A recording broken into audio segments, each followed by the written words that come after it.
Renungan Pagi bersama Allah di Waktu Fajar oleh Ellen G. White, 17 April 2022. Mari kita berdoa. Bapa kami yang di sorga, Allah pencipta langit dan bumi, laut dan segala isinya, Allah yang maha besar, maha kuasa, sumber segalanya, yang kami sembah selalu melalui anak-Mu yang tunggal, Yesus Kristus. Terpujilah Yesus, anak Allah yang maha tinggi, yang adalah gembala yang baik bagi kami. Pada pagi hari ini kami bersyukur boleh bangun dan berbakti, dan sebagaimana membaca dan mendengarkan nasihat firman-Mu, kiranya ini menjadi pembaharuan bagi masing-masing kami, agar mempertimbangkan langkah kami. Beserta kami sepanjang perbaktian ini, kehendak-Mu yang jadi. Ampun kami akan dosa dan salah, karena kami berdoa hanya dalam nama anak Allah yang tunggal, Yesus Kristus, yang adalah Tuhan dan Juru Selamat kami. Amin. Renungan hari ini akan dibacakan oleh Saudari Keisha Rahel. Kepada Saudari Keisha, kami persilahkan. Selamat pagi saudara-saudari sekalian. Renungan pagi kita pada hari ini berjudul Pertimbangkan Langkahmu. Tempuhlah jalan yang rata dan hendaklah tetap segala jalanmu. Amsal 4 ayat 26. Keperluan dunia yang terbesar adalah keperluan akan manusia. Manusia yang tidak dapat diperjualbelikan, manusia yang dalam jiwa raganya setia dan jujur, manusia yang tidak gentar menyebut dosa itu dosa, manusia yang angan-angan hatinya setia pada tugas seperti jarum menunjuk kutub, manusia yang akan berdiri demi kebenaran walaupun langit runtuh. Tetapi tabiat seperti itu bukanlah hasil kebetulan, itu bukan hasil pilih kasih atau anugerah Tuhan. Suatu tabiat yang mulia adalah hasil disiplin diri, hasil penaklukan sifat yang rendah kepada yang luhur, penyerahan diri kepada pelayanan kasih bagi Allah dan manusia. Orang-orang muda perlu diberi kesan dengan kebenaran bahwa bakat mereka bukanlah milik mereka sendiri. Kekuatan, waktu, kecerdasan hanyalah harta yang dipinjamkan. Itu semua adalah milik Allah dan haruslah menjadi keputusan setiap orang muda untuk menggunakannya dengan sebaik-baiknya. Ia adalah suatu cabang dari mana Allah mengharapkan buah, seorang penatalayan yang modalnya harus bertambah, suatu terang untuk menerangi kegelapan dunia. Setiap orang muda, setiap anak mempunyai suatu pekerjaan yang harus dilakukan untuk menghormati Allah dan meninggikan manusia. Seri Membina Keluarga, Jilid 3, halaman 53. Hanya setelah melihat diri kita yang tidak berdaya dan setelah meninggalkan rasa percaya diri sendiri, barulah kita dapat berpegang pada kuasa ilahi. Bukan hanya pada permulaan kehidupan keagamaan penyangkalan diri itu dilakukan. Pada setiap langkah menuju ke surga, hidup itu harus dibarui.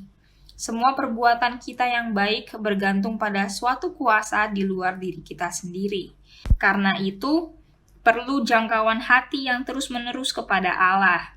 Suatu pengakuan dosa yang sungguh dan senantiasa merendahkan jiwa di hadapannya. Seri Membina Keluarga, Jilid 5, halaman 419 sampai 420. Terima kasih, Tuhan Yesus memberkati. Terima kasih atas penata layanan Saudari Keisha. Tuhan Yesus memberkati. Selamat pagi saudaraku dalam Tuhan. Renungan hari ini menyajikan sebuah kutipan yang sering umat Allah bagikan. Tetapi banyak yang tidak tahu mengapa perkataan roh nubuat tersebut disampaikan. Mari kita baca kutipannya yang terdapat dalam Bersama Allah di Waktu Fajar, halaman 125, paragraf 1. Berbunyi, keperluan dunia yang terbesar adalah keperluan akan manusia-manusia yang tidak dapat diperjualbelikan, manusia yang dalam jiwa raganya setia dan jujur, manusia yang tidak gentar menyebut dosa itu dosa, manusia yang angan-angan hatinya setia pada tugas seperti jarum menunjuk kutub, manusia yang akan berdiri demi kebenaran walaupun langit runtuh. Suatu kutipan yang familiar bagi banyak umat Advent.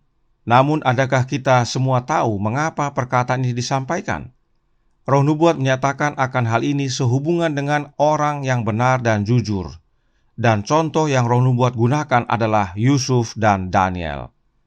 Jadi, contoh dari orang-orang yang benar dan jujur, orang-orang yang tidak dapat diperjualbelikan, orang-orang yang tidak gentar menyebut dosa itu dosa, dan orang-orang yang tetap setia demi kebenaran meski langit runtuh adalah Yusuf dan Daniel. Nah, tentang Yusuf dan Daniel dikatakan dalam Membina Pendidikan Sejati halaman 48 paragraf 1. Pada awal kehidupan, ketika mereka akan beranjak dari masa muda ke masa dewasa, Yusuf dan Daniel terpisah dari rumah mereka dan dibawa sebagai tawanan ke negeri kafir. Terutama adalah Yusuf yang ditimpa penggodaan yang berubah menjadi keuntungan besar. Di rumah ayahnya, ia adalah seorang anak yang dicintai dengan lemah lembut. Di rumah Potifar menjadi seorang budak, kemudian menjadi orang yang berkeyakinan dan seorang teman. Orang yang menangani masalah-masalah, terdidik dengan belajar sendiri, menyelidik, berhubungan dengan manusia.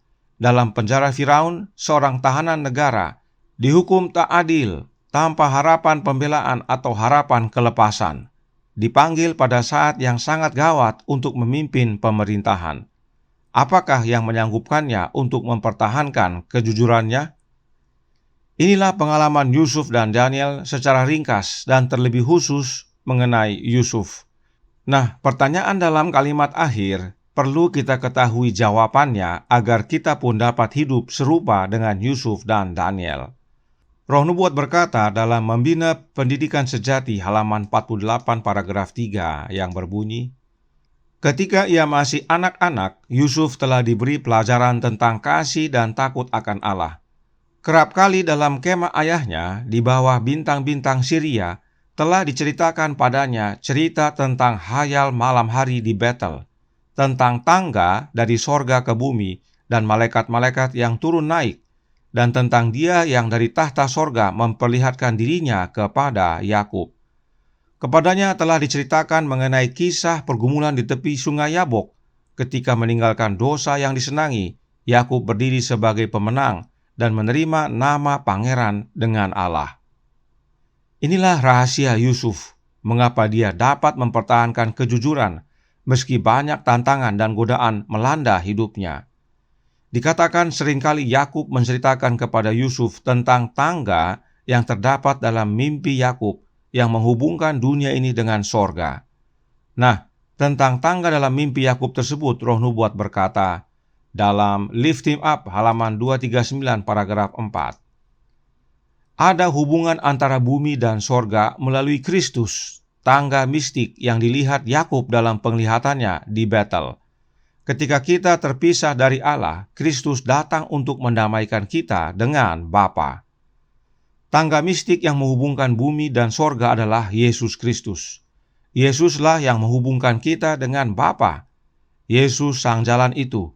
Yesuslah juru selamat kita, agar kita dapat kembali kepada Bapa, terhubung lagi kepada Allah di sorga. Ada berapa tangga dalam mimpi Yakub? Hanya satu. Karenanya Roh Nubuat menyatakan dalam Steps to Christ halaman 19 paragraf 2. Tangga mistik dari mimpinya melambangkan Yesus, satu-satunya media komunikasi antara Allah dan manusia. Tangga itu adalah Yesus dan Dia adalah satu-satunya media komunikasi antara Allah dan manusia. Artinya, hanya ada satu tangga, hanya ada satu jalan kepada Bapa, yaitu Yesus Kristus, Anaknya. Hanya ada satu cara untuk manusia dapat bersatu kembali dengan Bapa, yaitu Anak Allah yang tunggal, Yesus Kristus. Kebenaran inilah yang Yakub ceritakan kepada Yusuf, yaitu kebenaran tentang Yesus Kristus, Anak Allah, yang menghubungkan kita dengan Allah Bapa. Itu sebabnya Roh Nubuat menyatakan dalam Welfare Ministry halaman 299 paragraf 3, berbunyi, orang-orang ini, baik di Mesir maupun di Babel, dihormati oleh seluruh bangsa, dan dalam mereka, suatu bangsa kafir dan semua bangsa yang dengannya mereka berhubungan, melihat suatu ilustrasi tentang kebaikan dan kemurahan hati Allah suatu ilustrasi tentang kasih Kristus. Kehidupan Yusuf dan Daniel menyatakan tentang kasih Kristus, karena kepada mereka telah diajarkan kebenaran tentang Juru Selamat serta kasih-Nya, dan karenanya kebenaran tersebut nyata dalam hidup mereka. Sehingga meski hidup di antara bangsa kafir, namun mereka dapat mempertahankan kejujuran mereka. Mereka tidak gentar menyebut dosa itu dosa. Mereka tetap berdiri demi kebenaran meski langit runtuh. Sungguh pekerjaan seumur hidup yang dilakukan oleh orang-orang Ibrani yang mulia ini. Saat mereka mengucapkan selamat tinggal kepada rumah masa kecil mereka, sebab mereka ditawan, mereka tidak menyangka akan menjadi pejabat tinggi di negeri kafir. Setia dan tabah, mereka menyerahkan diri kepada bimbingan ilahi, sehingga melalui mereka Allah dapat memenuhi tujuannya. Mereka mempertimbangkan langkah mereka, dan mereka pilih jalan yang benar, apapun resikonya, bahkan hukuman mati sekalipun. Dan ini karena mereka percaya akan Juru Selamat mereka. Meski Yesus akan datang nanti untuk menjadi Juru Selamat kita dengan mati di kayu salib, tetapi mereka, yaitu Yusuf dan Daniel, percaya akan nubuatan tentang Yesus tersebut. Apa buktinya? Signs of the Times November 7 tahun 1895 paragraf 6 menyatakan, merupakan hak istimewa bagi mereka yang menerima Kristus untuk mencapai standar tinggi dalam karakter, dan dengan demikian menjadi surat-surat yang hidup, dikenal dan dibaca oleh semua orang, seperti halnya Yusuf di Mesir dan Daniel di Babel. Yusuf dan Daniel hanya percaya akan janji Juru Selamat. Namun oleh karena janji tersebut mereka mencapai standar tinggi dalam karakter. Terlebih lagi kita seharusnya yang sudah menerima kegenapan janji Juru Selamat tersebut, seharusnya memiliki standar tinggi karakter. Inilah pentingnya kita mempertimbangkan langkah kita. Bagaimana caranya? Dengan memiliki Kristus tinggal dalam hidup kita dan kita dalam Yesus. Sebab di luar Yesus kita tidak dapat berbuat apa-apa. Nah, bagaimana caranya memiliki Kristus tinggal dalam kita? Sebagaimana pekabaran sebelumnya, caranya adalah dengan menerima kehadiran Roh-Nya secara terus-menerus. Hal yang sama terjadi bagi Yusuf dan Daniel. Kita baca dalam In Heavenly Places, halaman 316, paragraf 2. Di dalam segala zaman, Roh Kristus yang ada di dalam mereka telah menjadikan anak-anak Allah yang sejati menjadi terang bagi orang-orang dari generasi mereka. Yusuf adalah pembawa terang di Mesir. Dalam kemurnian dan kebajikan serta kasih-Nya yang berbakti, ia menyatakan Kristus di tengah-tengah bangsa penyembah berhala. Jelas dikatakan bahwa Roh Kristus ada di dalam Yusuf. Yusuf mempunyai hubungan yang hidup dengan Allah, yaitu Bapa, sebab Yusuf memiliki Roh Kristus dalam dirinya. Roh Kristus tinggal dalam hidup Yusuf dan Yusuf menjadi pembawa terang di Mesir. Dan melalui Roh Kristus tersebutlah hidup Yusuf terhubung dengan Bapa. Inilah dasarnya Yusuf tidak dapat diperjualbelikan dan seperti jarum kompas yang selalu menunjuk ke arah utara. Bagaimana dengan Daniel? Apakah dia punya Roh Kristus yang sama seperti Yusuf? The Youth Instructor November 22 tahun 1894 paragraf 4 menyatakan, Daniel diilhami oleh Roh Yesus Kristus, dan dia memohon agar orang-orang bijak Babel tidak dihancurkan. Para pengikut Kristus tidak memiliki sifat-sifat setan yang membuatnya menjadi suatu kesenangan untuk mendukakan dan menindas makhluk-makhluk Allah. Mereka memiliki roh Tuhan mereka yang berkata, Anak manusia datang untuk mencari dan menyelamatkan yang hilang. Aku datang bukan untuk memanggil orang benar, melainkan orang berdosa. Yusuf dan Daniel, saudaraku dalam Tuhan, memiliki roh yang sama. Mereka mempunyai Roh Kristus dalam hidup mereka, dan karenanya mereka selalu menempuh jalan yang benar, apapun resikonya. Renungan hari ini berkata, pada setiap langkah menuju sorga, hidup itu harus dibaharui. Maka hanya ada satu cara agar hidup kita menjadi baru, yaitu dengan memiliki Yesus dalam hidup kita, dan Yesus hadir dalam hidup kita oleh kehadiran Roh-Nya. Itulah pengalaman Yusuf dan Daniel, dan kiranya itu juga menjadi pengalaman kita. Tuhan memberkati, saya bawa dalam nama Yesus. Amin. Mari kita berdoa. Bapa kami yang di sorga, Allah pencipta langit dan bumi, laut dan segala isinya, Allah yang maha besar, maha kuasa, sumber segalanya, yang kami sembah selalu melalui anak-Mu yang tunggal, Yesus Kristus.